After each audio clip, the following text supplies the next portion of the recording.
You don't know how we flow on the Michael Colyar Show. Watch real close, tell your folks that it's Michael Colyar's turn. Your television up a little bit, it's about to get ridiculous. He slips through and slick suits with the skits that hit true. How sick is this dude? I say you don't know. You don't have no idea how we do this here on the Michael Colyar Show. Woo! How y'all doing? Thank you. Thank you. And welcome to Michael's Very Best. For you folks who are coming to this show, it's our premiere. This is our pilot, and I'll tell you why we're doing this show. I've always loved Ed Sullivan's variety show, where you can sit at home with your family and just see all types of artists come up and do their thing. And this is going to be very close to that, except you don't want everybody watching this with you, because it might be some cussing. Anyway, but the similarity is we're going to have some of the best acts that I know, the best comedians, spoken word artists, musicians, are going to be right here performing for you this afternoon or this evening, depending on what part of the world you're in. I'm Michael Colyar, world famous, world renowned, often talked about, alleged comedian, gentleman and a scholar, intellectual giant to the pool of mental midgets, and a connoisseur of fine haberdasheries. Now, folks, we're about to get the show right on the road, but first, I should tell a little joke. Okay, a lady goes into the pharmacist. She says, hi, pharmacist. I'd like some arsenic, please. The pharmacist said, lady, what you gonna do with that arsenic? She said, oh, I just want to poison my husband. He said, lady, I can't give you no arsenic to poison your husband. So she reaches into her pocket, pulls out a pitcher, and lays it on the counter. He picks it up and looks at it. It's a picture of his wife making love to her husband. He said, oh, damn, you didn't tell me you had a prescription. Ladies and gentlemen, it's all about fun. It's all about having a good time. And we hope you have a good time with us, so sit back and enjoy. And first artist I'm bringing up is a friend of mine from way back. We got Alex Haley's, we got Roots. This brother is a gentleman and a scholar himself, and a great supreme musician on his saxophone. It's soprano sax, as a matter of fact. His name is Mr. Mark Felton, and we call him Panther. Get your hands together for Panther.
from Chicago, my very own Chicago South Side, Mark Allen. Was that genius? Was that Tabitha Christopher is from St. Thomas. Anybody been to St. Thomas? I love St. Thomas. I love St. Thomas. St. Thomas, I had a friend down there named Walter, owns a place called Walter's Backyard.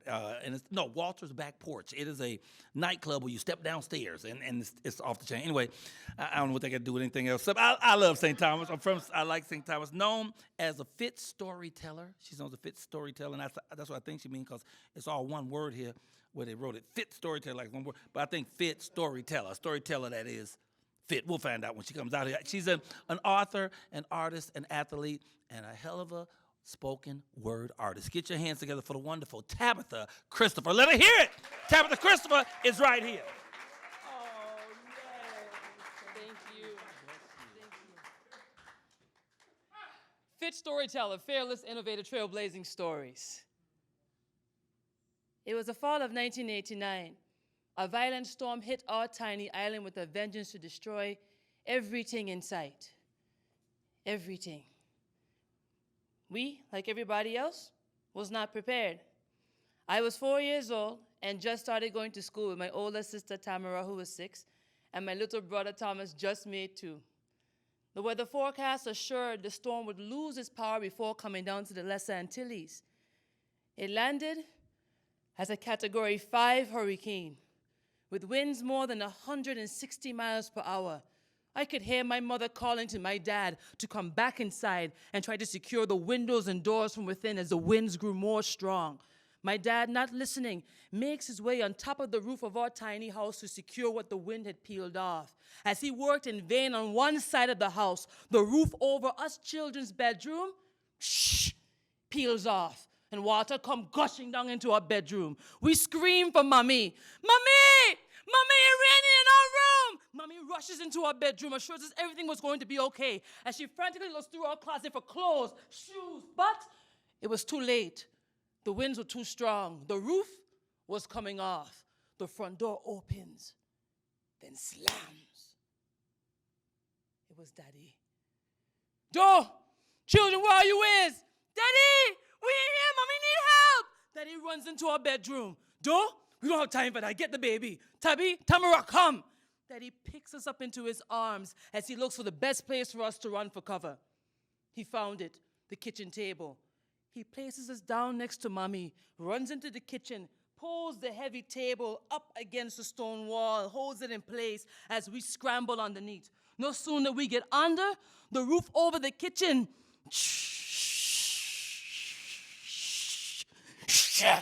and the torrential downpour fell to the kitchen floor. I felt safe because I was with my family. But there was a look of panic in everyone else's eyes. No, we can't stay here. We need to go across the street to Miss Foy's house. It's all concrete and still standing. Daryl, there's galvanized flying all over the place out there. I'm not going to risk my baby's lives, though. We either stay here with no roof and die, or die trying to save our lives. Which one you want? Mommy was silent as she held my baby brother close to her chest, shaking her head, not knowing what to do. Daddy flustered, got up, ran out the house. My sister screams after him, Daddy, no! Daddy, don't go, you're gonna die! Her voice drowns in the sound of the wind, trees snapping, cars being lifted and thrown against houses. My mother grabbed all 3 of us and tried to steady the leg of the table with her back to keep it from being picked up from the wind.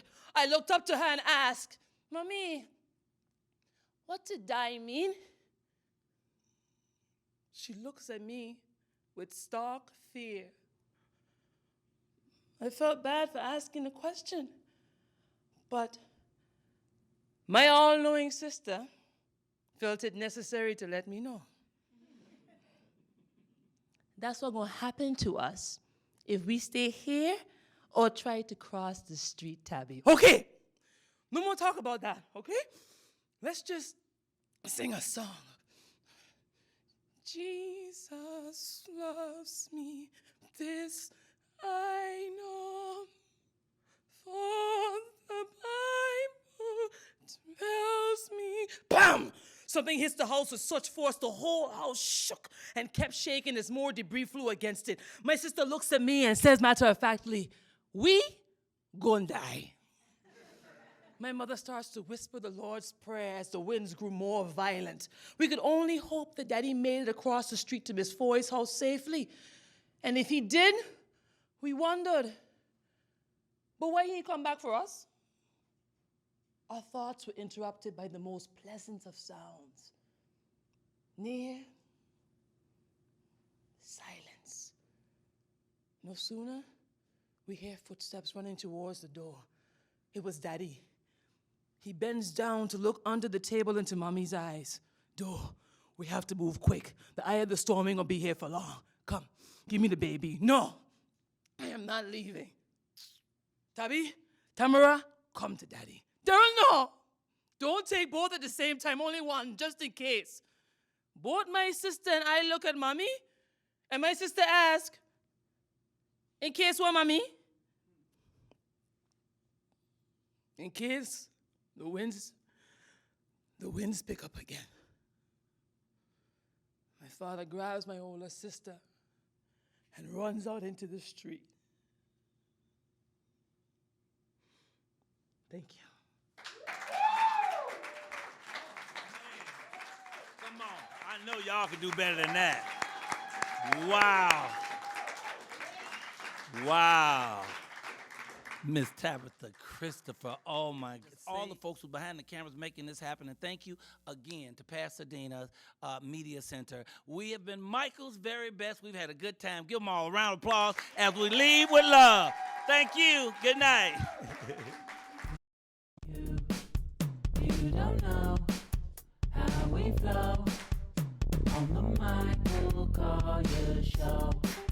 Watch real close, tell your folks that it's Michael Colyar turn. Your television up a little bit, it's about to get ridiculous. He slips through in slick suits with the skits that hit true. How sick is this dude? You I say you don't know don't